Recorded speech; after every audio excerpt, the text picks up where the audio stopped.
I've got a confession to make. It's been forever, and I only just now got around to seeing Spider-Verse. So, yeah, I feel like I owe you all an explanation, an apology, but also, most importantly, a song about how it's not really my fault at all. You know?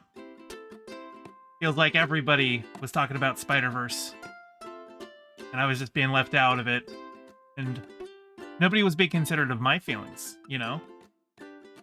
Nobody was like, hey, Gayfesh, why haven't you seen Spider-Verse? Well, I'll tell you why. I didn't get around to it. Did you even think about that? Or were you too busy talking about Spider-Verse? Yeah. Yeah, it's typical. But as long as you're entertained, you know? Yeah, I know you hadn't considered that, Paco. Come on, man. Well, I think that's probably about enough of that. Let me put this away. Let's get some regular music going here. So, I saw Spider-Verse this week. Everyone's been talking about it pretty much nonstop, and I've actually managed to avoid most spoilers for it. And I want to keep this one kind of in the same vein. I mean, I'm going to talk about some character moments, and I'm going to bring up some characters. Obviously, like, this guy, the Spot, he wasn't really in a lot of the promotional materials or the trailers or anything like that, but he is the villain of the movie, sort of. We could get into that. One thing I really want to talk about in this movie is just more of the art direction. In particular, this movie uses live action in some bits, and I really like the way that they do it, because it's never really treated as like a break, so to say, like, because there's so many disparate art styles in this movie, like Spider-Punk. Look at this. This is how he pretty much always looks in the movie. Like, this, I'm pretty sure, is a still from the movie. So he's got like that cutout outline on it. Like, it's not always on him, but it is always on his guitar. His guitar always has this cutout outline to give it that kind of, you know, UK punk collage look to it. It's kind of the same aesthetic that like the Spider-Man Homecoming end credits have, because you have all these mishmash styles. When they have a couple moments with like live action characters, it really just feels like, okay, we've just entered another style here, and I really appreciate that.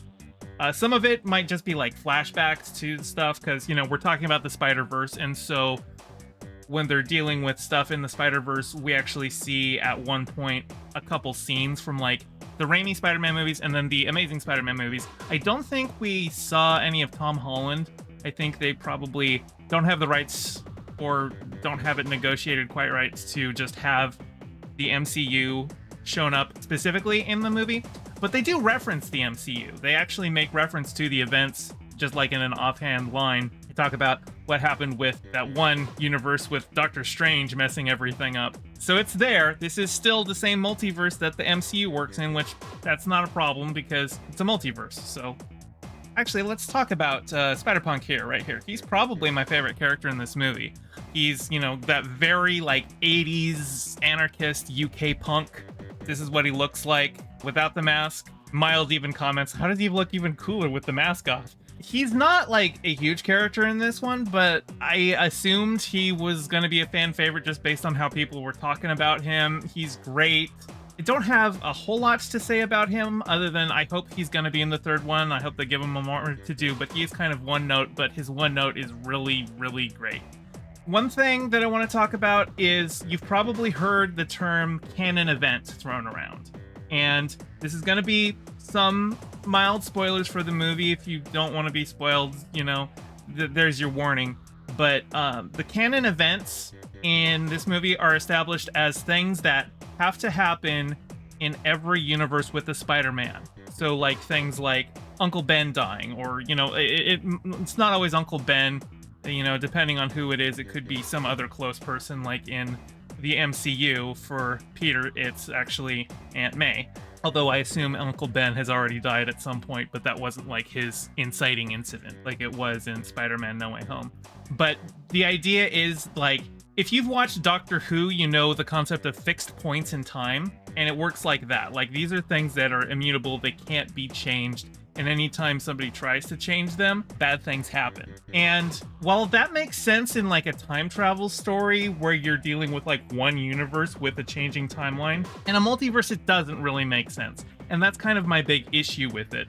A canon event is disrupted, and it threatens the multiverse, basically. And I don't get that, because in a multiverse where any possibility could branch off into a different reality, I don't think they are congruent concepts. If there's an infinite number of realities, then some of those realities won't have those quote-unquote canon events. Hopefully, because of the way it's presented, I'm hoping there's going to be an answer to that, because Miles is basically like set up as being somebody who is in opposition to canon events, because he prevents a canon event and everyone's mad at him for it. I don't remember it actually threatening all multiverses, but it did threaten the universe that the canon event was in. But even so, I think there's an implication that if enough of these canon events are disrupted, it could unravel the multiverse.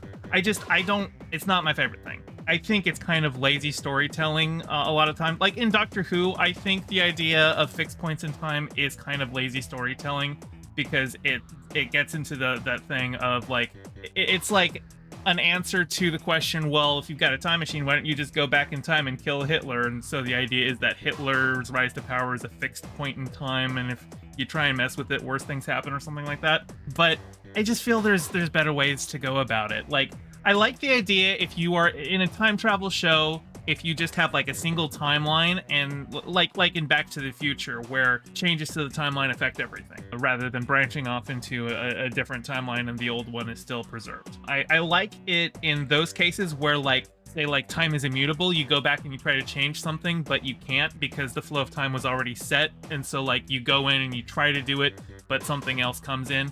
Those are okay. But I'm just gonna say, I think whoever wrote the canon event thing in this story had probably just watched Doctor Who and was like, ooh, I want to take that and put it in here, but I don't think it's a good one-to-one, because this isn't a time travel story, it's a multiverse story. But let's talk about the villain, Spot. I think this guy is actually fantastic. He's set up from the start, he just seems like a complete joke of a character.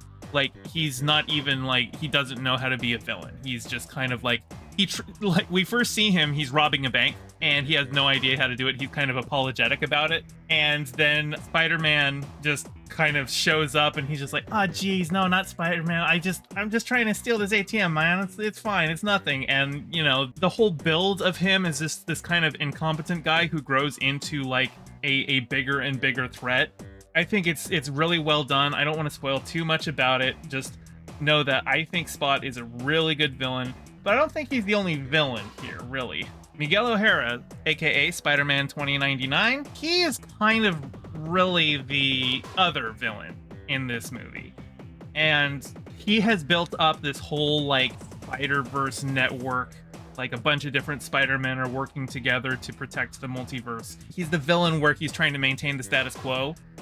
He's the one who is like going after Miles because Miles disrupted a canon event. He definitely has more of a, look, I know what I'm doing. I'm the authority figure here. And I know because I speak from a experience about disrupting canon events, and you can't do that. And like, very unlike other Spider-Men, he does not quip. He's not a quippy guy. You get the sense that he has such tragedy in his life that, I mean, all Spider-Men have tragedy, but like his seems like so much that it just weighs on him to the point that it just broke his sense of humor. He just doesn't have it anymore. He's actually kind of scary. Like, he's a lot bulkier than Spider-Man usually are. Spider-Man are usually typically lean, but this guy's got like linebacker shoulders. He's a big dude. The villain of This Is How It Is. Yeah, and you know, we're gonna be getting another movie. They say in March 2024, but I really hope they push that off, because from what I've heard about the production of this movie, they basically, once it came out, they're like, we don't have another movie yet. Once we decided to split them up into two, we just worked on Across the Spider-Verse. We have not worked on Beyond the Spider-Verse yet. Yeah, that's like, what, 9 months away? There's no way you can do a whole movie like this in 9 months without abusing the staff. And Oh, did they just confirm they're delaying it, Mr. Krabs? Do you have a link on that? Oh, you don't have mod privileges, so you can't get a link. Let me find out about that then. Spider-Man Beyond the Spider-Verse could wind up getting delayed due to a very important reason. In the report, artist who is working on the film claims that there is no way that the sequel could hit theaters in 2024.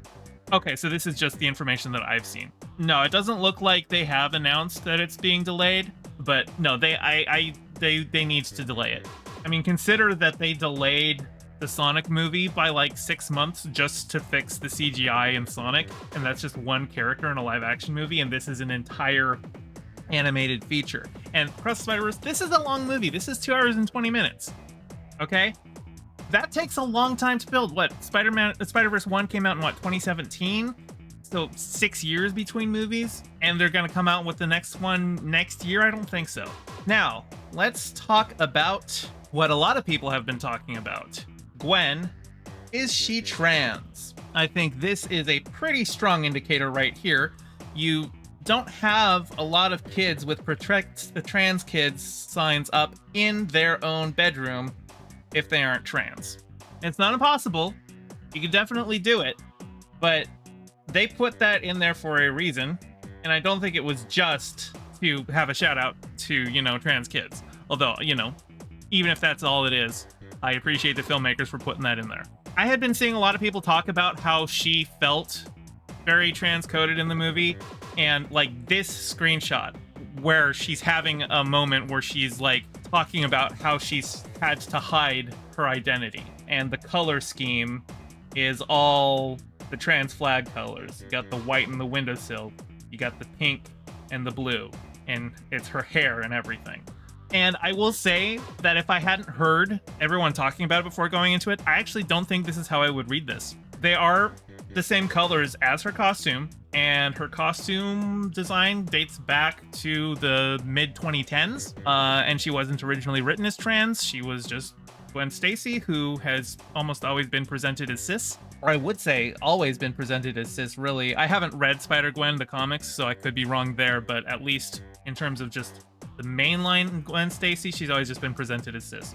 But I understand where people are getting that from this, and it's entirely possible that she is. I'm just saying, it wouldn't be something that would immediately pop to me. Even as blatant as this looks, when I was looking for this scene in particular because this is the scene everyone was talking about, and when I got to it, I was like, oh, it's not as blatant as people were saying it was, I don't think.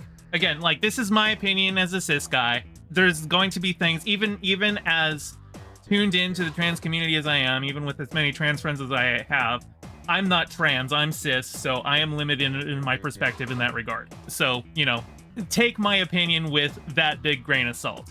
I think it's entirely possible. I just don't think it's as strong to my mind as a lot of people were saying. And I'm limited in my perspective as a cis man. And then I've got one other complaint about this movie, and it's that it ends on a cliffhanger. It ends on a pretty damn cool cliffhanger, but I don't like cliffhangers in movies. I think probably an obvious example a lot of people are going to bring up of a very recent cliffhanger in film would be Infinity War, kind of the one. And I had kind of like a sinking feeling in my stomach coming out of Infinity War, but I think Infinity War actually did it a little differently than they usually do. Infinity War and Endgame are pretty much their own movies. They don't feel like two halves of a whole. And I think Infinity War itself is, if you look at it from the perspective that Thanos is the main character who has a goal that he sets out to accomplish and then accomplishes it, well, then that's not a cliffhanger. He won, Obviously, we see it as a cliffhanger because, well, we don't want him to win. We want the good guys to win. And it leaves the fate of half the universe in question, but it still is a complete story there. And as good as Spider-Verse is, when it ended, I felt like, where's the resolution? It just feels like Miles is kind of running from one thing to the next, and then there's peril at the end. But I don't know what the cohesive narrative of this movie is, and I think that's a problem. I think there's probably going to be some resolution in the next movie talking about fate. I definitely think that they're going to find a way to be like, you were wrong about the canon events. It was something else that was causing this. I didn't do this, and we don't need to be enforcing that certain people have to die to preserve the Spider-Verse. But we don't have that in this one. All we have is a lot of ideas introduced, and we gotta wait for the next movie to come out. There's a lot of action set pieces in this movie that build up to it. A lot of character development, especially for Gwen. Like, the entire start of the movie is entirely focused on Gwen. Like, we don't see Miles until like 15 minutes into the movie. It just opens all about her. So she's basically like, she's the second main character of the movie. It still is mostly Miles' movie once he shows up, but she's almost like on equal footing with him in terms of main character status in this movie. And so I think there's a lot of satisfying things built up in this movie, and there's some teases about what's going to happen in the next movie, but I feel like a lot of this movie hinges on how good Across the Spider-Verse is. And I don't know how good it's going to be if they rush it out in 9 months, considering what I've heard about the writing process and the production process and how troubled it was on this movie. Because I was seeing things like the director would rewrite a scene 5 times after it was already fully animated. He would have animators go and redo a scene like 5 different times. And that sounds like a problem to me. Like, it sounds like he got a lot worked out through that iterative process of reworking scenes, but he also had 6 years after the first Spider-Verse movie to get that one done. And the next one comes out in 9 months unless they delay it, which they probably will, which they hopefully will, because animators deserve to see their families. So, do I think it is a better movie than the first Spider-Verse? No.